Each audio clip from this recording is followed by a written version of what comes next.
Acte 16, à partir du verset 23. Est-ce que nous y sommes tous? Si vous y êtes, vous pouvez dire « J'y suis ». Ah bon, nous y sommes tous, c'est écrit ici. J'ai lu au nom de Jésus. Après qu'on les eut chargés de coups, on les jetèrent en prison en recommandant aux geôliers de les garder sûrement. Quelqu'un peut dire avec moi de les garder sûrement. Le geôlier ayant reçu cet ordre les jeta dans la prison intérieure et leur mit les cèpes aux pieds. Vers le milieu de la nuit, quelqu'un peut dire le milieu de la nuit, Paul et Silas priaient et chantaient les louanges de Dieu. Quelqu'un peut dire chantaient les louanges de Dieu. Chantaient les louanges de Dieu. Tout à coup, et les prisonniers les entendaient. Tout à coup, il se fit un grand tremblement de terre en sorte que les fondements de la prison furent ébranlés. Au même instant, quelqu'un peut dire avec moi au même instant. Au même instant. Toutes les portes s'ouvrirent et les liens de tous les prisonniers furent rompus au nom de Jésus. Le geôlier se réveilla lorsqu'il vit la porte de la prison ouverte. Il tira son épée et allait se tuer pensant que les prisonniers s'étaient enfuis. Mais Paul cria d'une voix forte, « Ne te fais point de mal, nous sommes tous ici. » Alors le geôlier ayant demandé de la lumière entra précipitamment et se jeta tout tremblant aux pieds de Paul et de Silas. Il les fit sortir et dit, « Seigneur, que faut-il que je fasse pour être sauvé ?» Paul et Silas répondirent, « Crois au Seigneur Jésus et tu seras sauvé, toi et ta famille. » Quelqu'un peut dire, « Moi et ma famille. » Et ils lui annoncèrent la parole du Seigneur ainsi qu'à tous ceux qui étaient dans sa maison. Il les prit avec lui à cette heure même de la nuit. Il lava leurs plaies, et aussitôt il fut baptisé, lui et tous les siens. Les ayant conduits dans son logement, il leur servit à manger et se réjouit avec toute sa famille de ce qu'il avait cru en Dieu. Quand il fit jour, les prêteurs envoyèrent les licteurs pour dire au geôlier, « Relâche ces hommes. » Et le geôlier annonça la chose à Paul. Les prêteurs ont envoyé dire qu'on vous relâcha. Maintenant, sortez donc sortez et allez en paix. Mais Paul dit aux licteurs, après nous avoir battus de verge publiquement et sans jugement, nous sommes aux Romains, ils nous ont jetés en prison et maintenant ils nous font sortir secrètement. Il n'en sera pas ainsi. Qu'ils viennent eux-mêmes nous mettre en liberté. Les licteurs rapportèrent ces paroles aux prêteurs qui furent effrayés en apprenant qu'ils étaient romains. Ils vinrent les apaiser et ils les mirent en liberté en les priant de quitter la ville. Verset 40, quand ils furent sortis de la prison, ils entrèrent chez Lydie et après avoir vu et exhorté les frères, ils partirent. Que Dieu bénisse sa parole. Amen. Vous pouvez reprendre vos places. J'aimerais que tu puisses juste prendre le temps de saluer ton voisin qui est sur ta gauche, sur ta droite. Tu dis content de te voir. Tu lui dis, ah, tu as un beau sourire. J'entends ta voix pour la première fois maintenant que tu me dis bonjour. Tu as une belle voix. Tu es bien habillé. Tu es bien coiffé. Gloire à Dieu. Alors je voulais partager un court message par la grâce du Seigneur. Lorsque je priais pour savoir ce que je devais dire, on m'avait déjà donné comme thème la louange. J'essaie de comprendre un peu, Seigneur, qu'est-ce que tu veux exactement que je dise à ton Église. Et lorsque je priais, le Seigneur me parlait beaucoup de restauration par la louange. Et je crois qu'il y a non pas seulement des vies, des familles, l'Église, mais également toute la ville qui sera restaurée au nom de Jésus.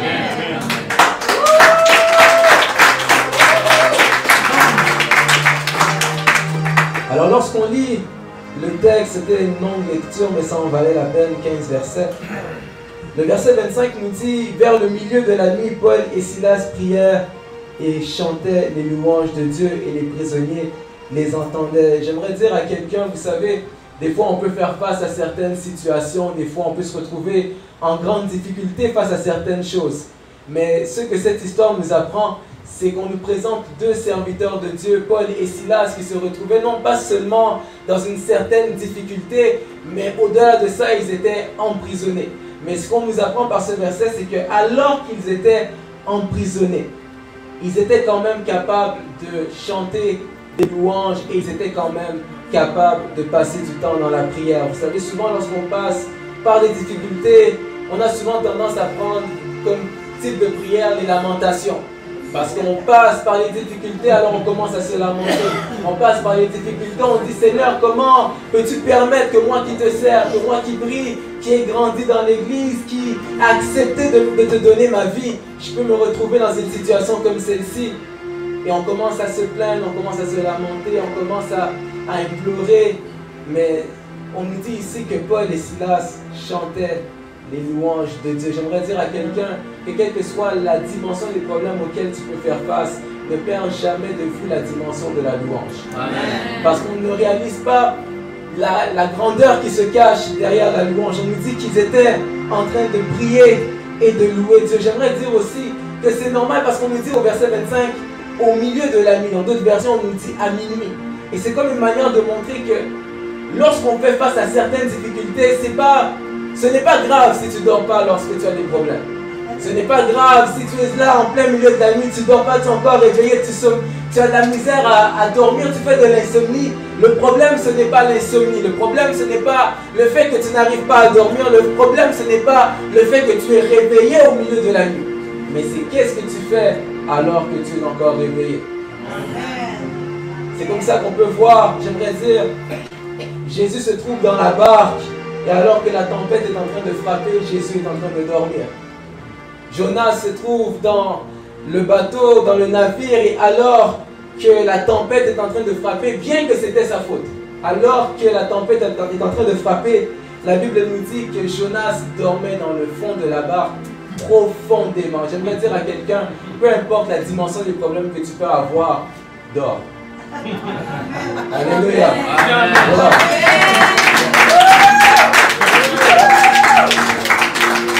Le verset 27 nous dit que le geôlier se réveilla. Mais ce qui est bizarre, c'est qu'on nous dit qu'il avait été chargé de surveiller Paul et Silas sûrement. Donc on avait augmenté le niveau de sécurité, le zonage de sécurité autour de Paul et Silas. Et la personne qui était chargée de les surveiller s'est endormie. J'aimerais dire également que, vous savez, des fois on peut vivre l'oppression, des fois on peut faire face à certaines difficultés, des gens qui nous attaquent, des gens qui nous persécutent. Mais sachez que la personne qui t'oppresse finit par s'endormir à un moment donné. Cette personne qui te dérange finira par s'endormir. Ce problème qui te dérange finira par trouver le sommeil. Et à l'instant où il finira par s'endormir, hier je disais à l'église que vous savez, lorsque vous prenez un ballon et que vous le rentrez dans l'eau, de plus en plus vous le poussez à l'intérieur à cause de la pression. Lorsque tu vas relâcher le ballon va sauter à une dimension et à une vitesse que tu ne peux pas imaginer. Et certains ballons comme les ballons de basketball, les ballons de tennis, lorsque ça va te frapper, ça va te faire mal. J'aimerais dire que tu es comme un ballon qu'on est en train d'enfoncer dans l'eau. Et à l'instant où cette personne va te relâcher, à la vitesse à laquelle tu vas sortir, il y a une marque qui restera sur lui. Amen. Que la gloire soit rendue à Jésus. Amen. Des fois on est tourmenté, on s'est dit, le diable rôde. On dit souvent, le diable rôde comme un lion rugissant, cherchant qui le dévorera. Et un jour, le Saint-Esprit m'a fait comprendre que celui qui cherche à agir comme le lion n'est pas un lion, mais c'est un imitateur. Donc lorsque tu imites, tu n'es pas. Lorsque tu imites, tu n'as pas les vraies caractéristiques parce que tu essayes de ressembler, mais lorsque tu essayes de ressembler, tu ne ressembles pas. Ce que j'aimerais dire, c'est que le diable peut rôder comme un lion qui rugit, cherchant qui il va dévorer, mais rappelle-toi que si lui se promène comme un lion, sache qu'en toi, il y a le lion de la tribu de Juda. Amen.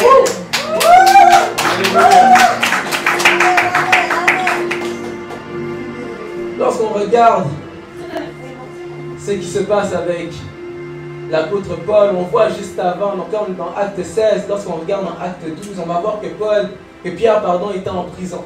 Et alors que Pierre était en prison, la Bible nous dit que l'Église était en train de prier pour Pierre.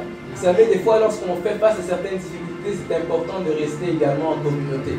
Parce que tu ne sais pas, c'est la prière de qui va t'aider. Tu ne sais pas, c'est la prière de qui fonctionne en ce moment dans ta vie. Des fois, tu peux être là en train de prier à 2 h du matin, tu peux être là en train de prier à 7 h du matin, et finalement, tu finis par avoir une réponse. Tu penses que c'était ta prière qui a fonctionné, alors qu'en vrai, il y a quelqu'un d'autre qui priait quelque part pour toi. Et tu as entendu la prière de cette personne, et tout à coup, tu as eu ta réponse. J'aimerais dire, apprenons à rester en communauté. Apprenons à rester ensemble. C'est important d'avoir la communion fraternelle, c'est important d'avoir l'unité d'esprit.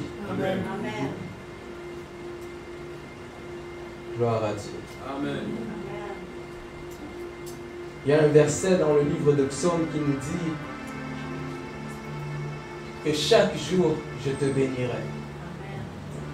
Lorsqu'on parle de la louange, lorsqu'on parle d'apprendre à contempler la grandeur de Dieu, il faut apprendre, je vais le dire comme ça, fais de chaque situation auquel tu fais face, de chaque difficulté auquel tu fais face, une nouvelle opportunité de rendre gloire à Dieu. Amen. À chaque fois que tu as un problème, tu peux voir une nouvelle opportunité de rendre gloire à Dieu. La Bible nous dit que Lazare était malade.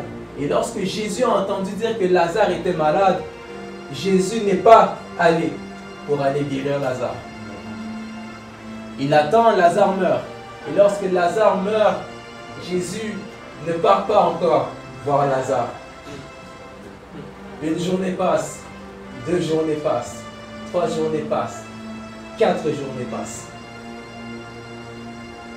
Et lorsqu'on arrive à la 4e journée, on revient en arrière et on se rappelle que lorsqu'on est allé voir Jésus pour lui dire que ton ami Lazare est malade, il dit, cette maladie n'est point à la mort. Et finalement, après 4 jours, ou après quelques jours, Lazare meurt. En borne intellectuelle, on se dirait, mais Jésus, tu as dit que Lazare ne mourrait pas, tu mentis. Et j'aime beaucoup Jésus. Quelqu'un peut dire avec moi, j'aime Jésus. J'aime Jésus. J'aime Jésus.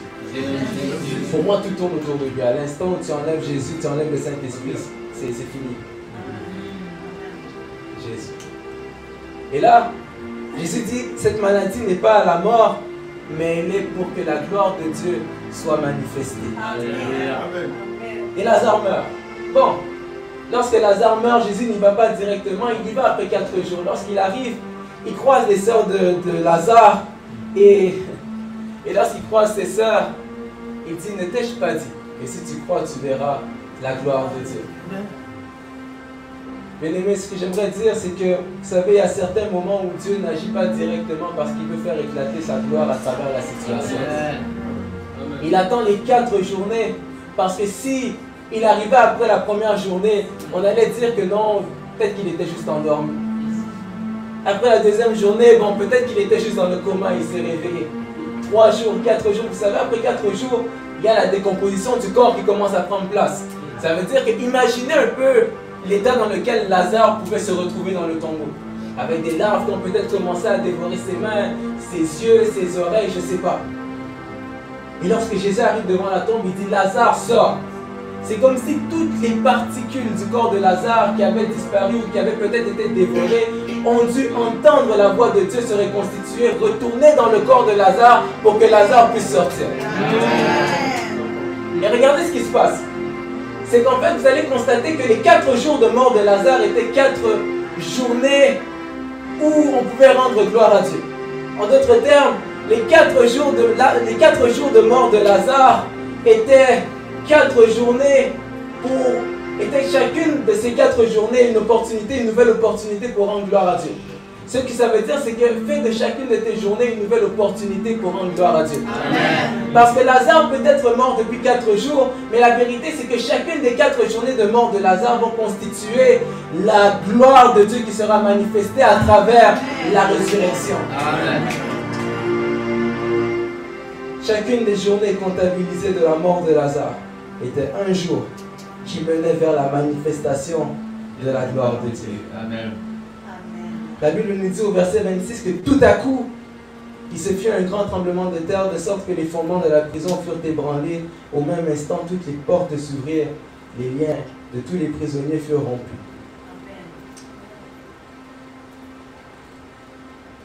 Et je crois que je vais presque terminer par ici. Beaucoup de choses à dire, mais j'aimerais qu'on puisse prier. J'aimerais dire ceci.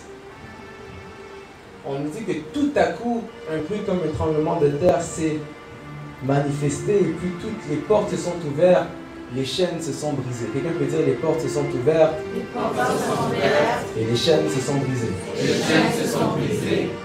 Vous savez, lorsqu'on prie, il y a des anges qui sont déployés pour être à notre service et ces anges prennent nos prières, montent avec les requêtes auprès du Père et le Père donne la réponse. Les anges descendent avec la réponse et viennent nous transmettre la réponse. Voilà pourquoi, lorsque vous regardez dans le livre de Daniel, Daniel qui prie, l'ange va se manifester après 21 jours et va dire à Daniel que depuis que tu as commencé à prier, j'avais déjà répondu, c'est juste que j'étais bloqué. Manière de montrer que lorsque tu pries, il y a un ange qui se charge de ta prière et il monte avec ta requête pour descendre avec ton exaucement. Et voici ce qui se passe dans ce cas-ci. On est en train de nous dire qu'au-delà de prier, Paul et Silas louaient Dieu. Voici, la Bible nous dit que Dieu siège au milieu des louanges de son peuple. Donc lorsque tu pries, les anges prennent tes requêtes, montent. Mais lorsque tu loues Dieu, Dieu se charge lui-même de descendre pour ta situation. Voilà pourquoi peu importe la dimension des problèmes auxquels tu peux faire face, loue Dieu. Parce que lorsque tu loues Dieu, c'est la présence de Dieu elle-même qui se charge de descendre. Et lorsque la présence de Dieu se charge de descendre, les chaînes se brisent, les portes s'ouvrent, les captifs sont libérés, les prisonniers sont délivrés. Et tout ça pour la gloire de Dieu. Et lorsqu'on parle de la présence de Dieu, il y a deux types de présence. Il y a la présence de Dieu qui est sa présence approbative et la présence de Dieu qui est reliée à son omniprésence. Vous savez, lorsqu'on parle des différentes caractéristiques de Dieu, on dit que Dieu est omniscient, Dieu est omnipotent, Dieu est omniprésent. Il y en a d'autres aussi, par exemple, Dieu est immuable, du fait que Dieu ne change pas. Amen. Maintenant, on est en train de nous dire que Dieu est omniprésent. Et c'est ça qui est un peu troublant des fois, c'est qu'on a de la difficulté à réaliser que Dieu est réellement omniprésent. Dans le sens que Dieu se trouve partout, sans exception. Amen. Même dans les endroits les plus bizarres, Dieu se trouve là-bas. Parce qu'il est omniprésent.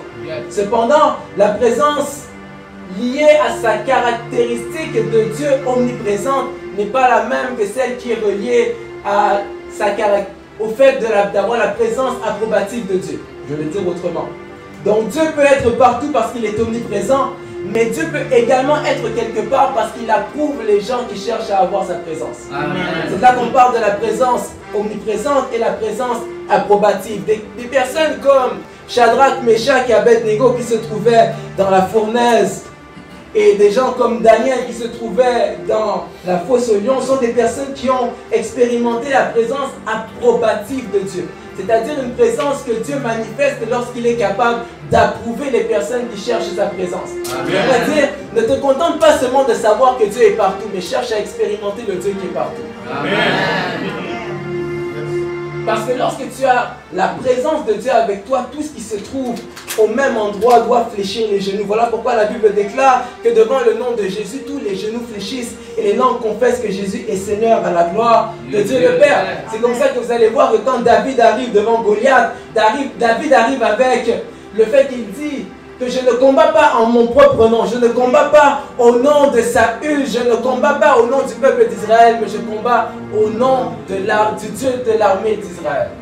C'est-à-dire que David est arrivé et il prend le nom de Jésus, il arrive, il prend le nom de Dieu, il le place comme étant sa bannière, de là où on parle de Jéhovah Nissi. Et lorsque David place le nom de Jésus, le nom de Dieu comme étant sa bannière, Goliath ne peut que fléchir les genoux devant David parce que devant le nom qui est au-dessus de tous les noms, tous les genoux fléchissent. Amen. Quelqu'un peut dire avec moi la présence de Dieu. La présence de Dieu. La présence de Dieu. La présence de Dieu. Voici où je vais terminer. On nous dit que Paul et Silas priaient et chantaient les louanges de Dieu. Lorsqu'on parle Lorsqu'on parle de la victoire dans la louange, on parle des conséquences de la louange, on parle des effets de la louange, on parle de la présence. Et lorsqu'on parle de la présence, vous savez, en hébreu, il y a un terme qu'on appelle yada. Il s'écrit Y-A-D-A-H. Et yada signifie les mains levées vers Jéhovah. Et ce que j'aime avec ça, c'est que lorsqu'on regarde l'histoire d'Amalek contre le peuple d'Israël, la Bible nous dit que Josué était au front, Moïse avait les bras levés sur la montagne avec Aaron et Hur chacun sur ses côtés. Et la Bible nous dit que lorsque Moïse avait les mains levées, le peuple était le plus fort. Amen. Mais lorsque les mains de Moïse étaient baissées, Amalek était le plus fort. Et c'est là qu'on voit l'aspect du yada. C'est-à-dire que lorsque les mains de Moïse étaient levées, c'est comme si on dit prophétiquement que Moïse était en train de toucher le ciel. Amen. Et parce qu'il touchait le ciel, la victoire ne pouvait être que de son côté. Amen. C'est comme si on est en train de dire que quand Moïse avait les mains levées, vous savez, aujourd'hui, on a... Vous pouvez lever la main ceux qui ont des téléphones intelligents. Tout le monde. Aujourd'hui, on est rentré dans une dimension où on peut ouvrir le téléphone avec le visage, avec la reconnaissance faciale. Et il y a aussi d'autres téléphones qui ont encore l'option de pouvoir ouvrir les téléphones avec des empreintes digitales. Quelqu'un peut dire des empreintes digitales. Quelqu'un peut dire la reconnaissance faciale. Voici je ne vais pas dire ma théorie, mais un peu l'image que je vois. J'ai comme l'impression que lorsque Moïse levait ses mains vers le ciel, il était comme en train de débloquer les portes spirituellement. Amen. Parce que de la même manière que ta main peut débloquer ton téléphone à cause de tes empreintes digitales, lorsque tu lèves tes mains vers le ciel est capable de débloquer des portes parce qu'il reconnaît tes empreintes digitales. C'est comme ça que la Bible va nous dire. Dieu parle à Josué, il lui dit que partout où foulera la plante de tes pieds, je te le donne en possession. Ça veut dire que quand tu te trouves devant une porte automatique, la porte va reconnaître ta présence. Amen. Alors à l'instant où tu vas mettre tes pieds devant la porte va s'ouvrir parce qu'elle va reconnaître que tu es devant la porte. Amen. Et c'est une manière de montrer que quand Dieu dit à Josué que partout où foulera la plante de tes pieds, je te le donne en possession, c'est qu'à chaque fois que tu vas mettre tes pieds sur un territoire, la porte s'ouvrira. Peu importe la porte qui était fermée, la porte s'ouvrira. Parce que la porte va reconnaître ta présence, parce qu'à travers ta présence, il y a ma présence. Je veux dire à quelqu'un, apprends à demeurer dans la présence de Dieu, apprends à désirer la présence de Dieu. Et quelles que soient les difficultés auxquelles tu peux faire face, apprends toujours à bénir le nom de l'Éternel. Dans 1 Chronique 4, verset 10, la Bible nous parle de la prière de Jaïbeth.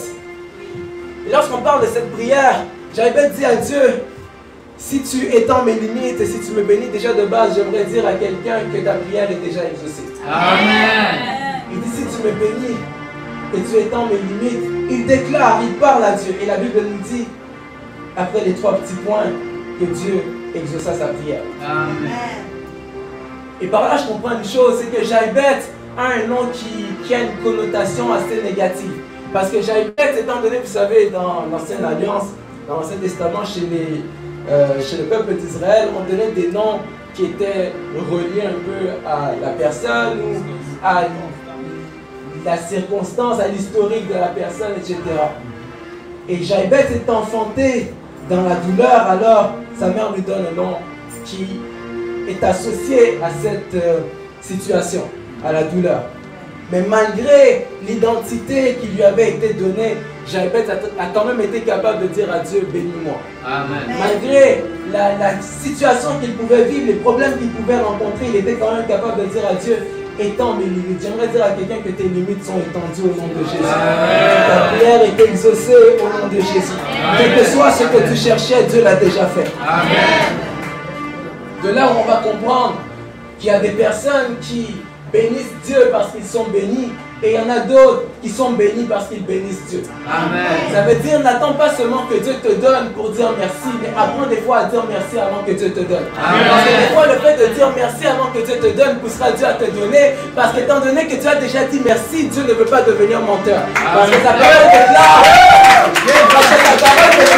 que tout homme soit reconnu pour menteur, mais que Dieu soit reconnu pour vrai. Alors Amen. Dieu va toujours s'assurer que sa parole soit véridique dans ta vie. Alors apprends à dire merci à Dieu. Apprends à proclamer des bonnes choses sur ta vie. Si tu es malade, dis je suis guéri.